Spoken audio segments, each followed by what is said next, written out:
पंकज शर्मा जी भी हमारे साथ जुड़े हुए नेता बीएसपी हैं। पंकज जी, आपका भी बहुत बहुत स्वागत है। मामला कुछ समझ में नहीं आ रहा है, बड़ा उलझा हुआ जो है समीकरण आज के दिन के बाद से और हो गया है। एक तरफ तो बीजेपी तमाम योजनाओं का जिक्र कर रही है दलित वोट बैंक को साधने के लिए, समाजवादी पार्टी भी लगातार पीडीए के जरिए धार देती हुई नजर आ रही है। वो कह रही है कि ठीक है, बाकी के सरकारों में अन्याय हुआ है, करंट सरकार भी ध्यान नहीं दे रही है, तो पीडीए के जरिए जो है दलित वोट बैंक को साधती हुई समाजवादी पार्टी भी नजर आ रही है। बसपा से उम्मीद की जा रही थी, क्योंकि पिछले दिनों जिस तरीके से बहन जी की बयानबाजी निकलकर सामने आई, जिस तरीके से बड़ा परिवर्तन देखने को मिला, उम्मीद थी कि बड़ा ऐलान आज के दिन से किया जा सकता है, क्योंकि 2027 विधानसभा चुनाव धीरे धीरे नजदीक आ रहा है पंकज जी। और आज के दिन जब आपका ही वर्ग आपसे बड़ी उम्मीद कर रहा हो, आप रैली में नदारद हो जाते हैं। क्या ये मैसेज देना चाहते हैं और किस तरीके से सियासत बदलेगी? आप इसे दूसरे एंगल से देख रहे हैं। देखिए, आज का दिन जो है, बाबा साहब का जन्मदिन जो है, वो बहुजन समाज पार्टी बाबा साहब को मानने वालों के लिए एक पर्व का दिन है, ये राजनीति का दिन नहीं है। आज के दिन में बहुजन समाज पार्टी को बाबा साहब को मानने वाले लोग आस्था के रूप में मनाते हैं। बेशक दूसरी पार्टियां तो राजनीतिक चश्मे से देखें, लेकिन बहन जी ने बिल्कुल स्पष्ट कर दिया था, क्योंकि हर व्यक्ति जो बाबा साहब को मानता है इस मेले में, इस कार्यक्रम में आके पुष्पांजलि अर्पित करना चाहेगा, और किसी भी हालत में अव्यवस्था नहीं होनी चाहिए। मैंने बार बार मैं इस बात को बोल रहा हूं कि बाबा साहब को मानने का ये एक पर्व है। उस पर्व में किसी भी तरीके अव्यवस्था ना हो, हर एक बाबा साहब को मानने वालों को पुष्पांजलि करने का मौका मिले, वहां पर उनसे अपने कार्यक्रम में शामिल होने का मौका मिले, यह इसलिए पहले निर्धारित था। तो रैली की अगर आप बात करें तो 9 अक्टूबर को आपने देखा था क्या हुआ था, लाखों आदमी वहां पहुंचे थे।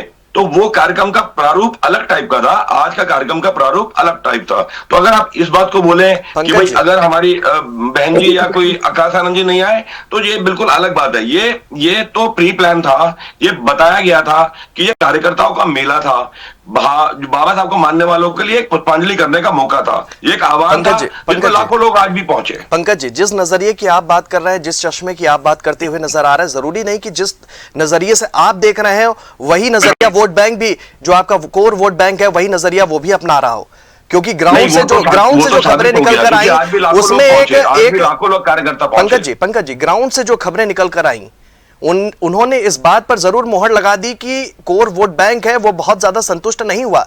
आकाश आनंद जी छत्तीसगढ़ चले जाते हैं, वहां रैली को संबोधित करने वाले हैं या करेंगे, लेकिन क्या लखनऊ में जिस हिसाब से प्लानिंग, जो वर्ग आपके ऊपर उम्मीद लगाए बैठा था, वहां से सिर्फ नदारत हो जाना, सिर्फ प्रेस कॉन्फ्रेंस कर देना, इससे बात बन जाएगी? पहले तो आपको ये स्वीकार करना पड़ेगा कि बहुजन समाज पार्टी एक राष्ट्रीय पार्टी है। राष्ट्रीय पार्टी होने के नाते बहुत अलग अलग स्टेटों में भी बड़े बड़े कार्यक्रम होते हैं, उनकी भी जिम्मेदारियां बनती हैं।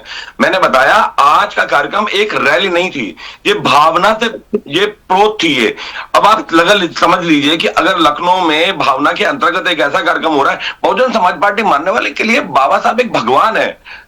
अब भगवान है, ये दूसरी पार्टी इसे शक्ति प्रदर्शन के रूप में देख सकती है, इसे राजनीतिक चश्मे से देख सकती है, लेकिन 14 अप्रैल एक बाबा साहब को मानने वालों के लिए एक पर्व है, एक त्योहार है।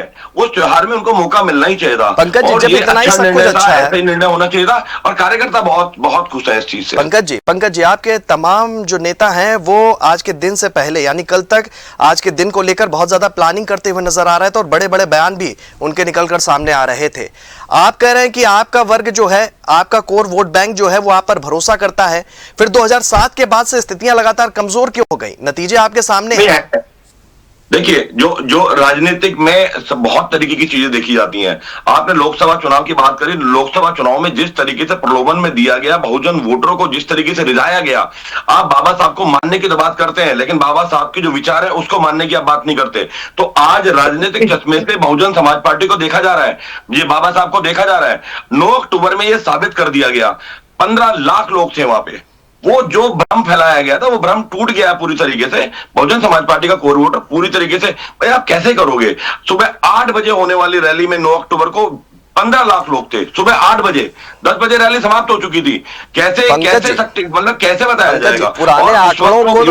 पुराने आंकड़ों को दोहराने से नई तस्वीर तो नहीं बन जाएगी ना? नहीं, पुराने आंकड़े नहीं है, 9 अक्टूबर पुराने आंकड़े नहीं है। नहीं, आज के आंकड़े पर बात करिए ना। 9 अक्टूबर को देख लीजिए, 14 अप्रैल को देख लीजिए, अब आप तमाम इसके बावजूद भी जिलों के अंदर प्रोग्राम देख लीजिए, बहुजन समाज पार्टी। और अगर ऐसा ना होता तो कैसे परिस्थितियां कैसे बन गई कि जो दूसरी पार्टियां हैं वो आज बाबा साहब को कांसीराम जी की जयंती बनाने पर मजबूर हो गई, जो उनके विचारों को मानने का काम नहीं करते। ये डर नहीं है क्या? ठीक है, वो जयंती मनाने को तैयार हो गई और आपने रैली नहीं की। पंकज जी, वो जयंती मनाने को तैयार हो गए, वो ऐलान कर रहे हैं, वो योजनाएं प्रस्तावित कर रहे हैं, अपनी अपनी समीकरण बना रहे हैं, लेकिन आप रैली नहीं कर पा रहे हैं। ठीक है, आपको तो जिलों के नाम बदल दिया करते थे। ठीक है, ठीक है, जवाब ले लेते हैं। बयान दे दिया करते थे। अचानक इतना बदलाव क्यों? क्योंकि 9 अक्टूबर की रैली में पूरा का पूरा जो परिस्थितियां थी वो सारी बदल गई। उनको एहसास हो गया कि बहुजन समाज पार्टी का कोर वोटर को ज्यादा देर बरगलाया नहीं जा सकता, वो वापस आ गया। पंकज जी, दोबारा से आपके पास आएंगे। सारी परिस्थितियां बदल गई। बिल्कुल, दोबारा से आपके पास में आएंगे।